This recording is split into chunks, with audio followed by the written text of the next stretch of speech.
This is a really important video about online sales and what can happen to you in the new economy. I've done a lot of videos about basically talking you out of doing any kind of online sales, especially third-party marketplace. But starting your own websites next to impossible, unless you're going to invest like Chewy's did and then find out that you have to integrate into these third-party people anyway in a different way. Different story, different video. The point is, how can you get stuck if you're trying to start a business, start online, start third party, especially third party means selling through a store that you develop through someone else's platform like Amazon. Basically, you're partnering with them to do the marketing, you're doing the shipping and selling. Unless you do FBA, which is another video. So, how can you get stuck? And here's the truth, like me.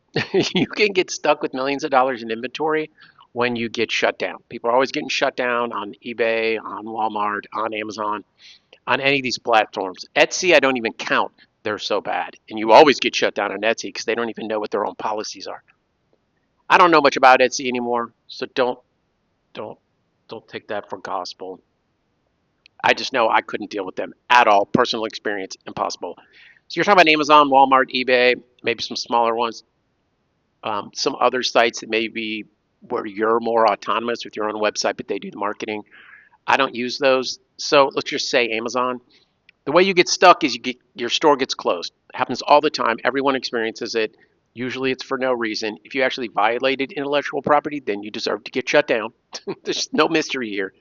But I don't know the percentage, but I know that I've never heard of a case where someone actually, I mean, yes, in the news, but locally and with people I know and with most connections I have in online marketplaces, I don't know anyone's actually copied someone's trademark, manipulated, got caught, and been shut down. I've never heard of it other than the big news story. There's been a couple that I know of in my industry. And those people need to get shut down. What's funny is those people are back up, but you're not. So what can happen is you can spend $1 million in inventory. And the real question is, can it cost more to sell your stuck inventory than it would cost to throw it out? So you've spent $1 million in inventory.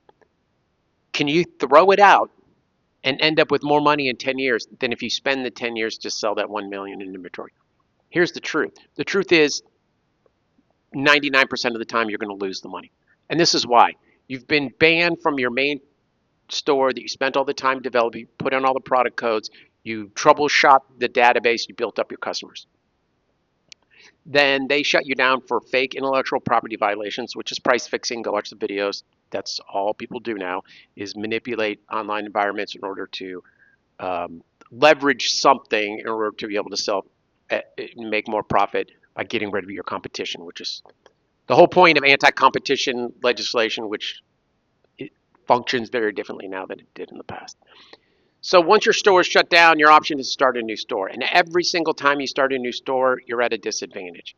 And one of those disadvantages is that the computers and the AI and the security systems within the platforms can identify you, but still allow you to restart your site.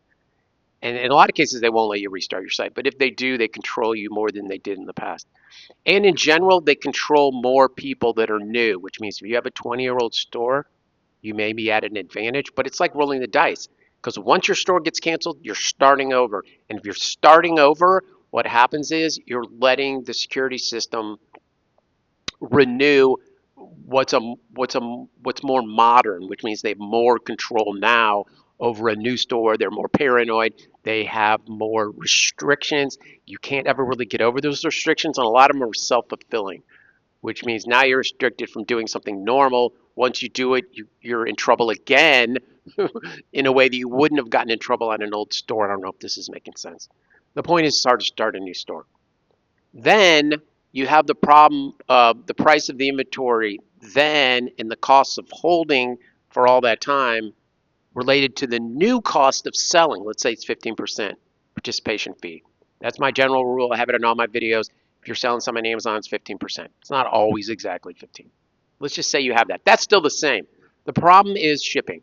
And there's other things. Holding costs are higher. Fuel costs might be higher. But you've bought this stuff previously at a lower amount. It's just the holding costs are what's killing you. But here's the problem is shipping. So when I used to ship 10 years ago, a 1 ounce item was $2. 5 years ago, it was $3. 2 years ago it was $4. It's now $6 on average to send a 1 ounce package. As light as you can get, and it doesn't really matter under that. It's still one. As a matter of fact, 1, 2, 3, and 4 are very similar. In a lot of cases, they're the same, like USPS Ground Advantage. 1, 2, 3, and 4 to any specific zip are going to be the same price. Postal employees don't know this. No idea why. It's kind of sad. Here's the point. It's going to cost you more money to generate the sales. You're going to go through more effort and time building the new database, getting kicked again, being paranoid about getting kicked and doing other stuff, paying to get verified, paying to boost back to your old potential. You're going to have a lot of new costs in addition to this postal disaster. So I've never understood this as a professor of something else.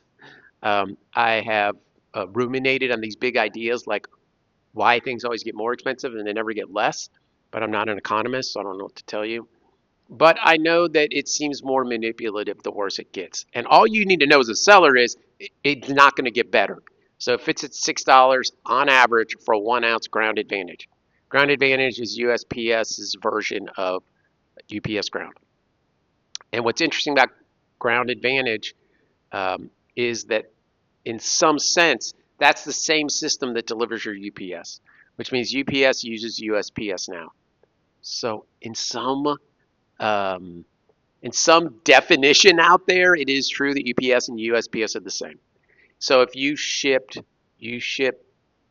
Ground Saver on UPS, you have two options for packages in general for a regular ship time, and that's Ground and Ground Advantage. Ground Advantage is not really any cheaper anymore, but it's supposed to be, and it goes to USP. It eventually goes to USPS. That's why your label has UPS and USPS barcodes on the same label. Ground doesn't. Ground will have one UPS barcode. I think that's the way it works.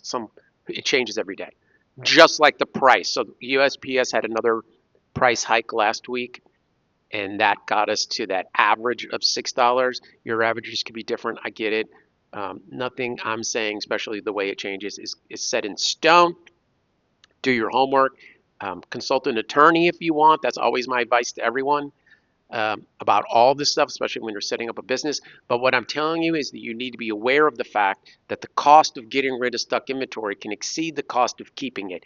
And that is a problem a lot of people are getting into now in the new economy with the intellectual property violations kicking the stores and people going into it only having those stores. They don't have a brick and mortar. They don't have a way to get rid of stuff other than the store they've developed. When that's gone, they have to redevelop. That cost, in addition to the new postal cost, will kill you to the extent that it costs more to get rid of your inventory to keep it. That's the video. I hope you can see that that's a serious concern. Take that into account. Worry about that before you even think about starting a store or paying one of these scammy manufacturers or distributors for their products. Be careful. Thanks for coming. Send me a bill.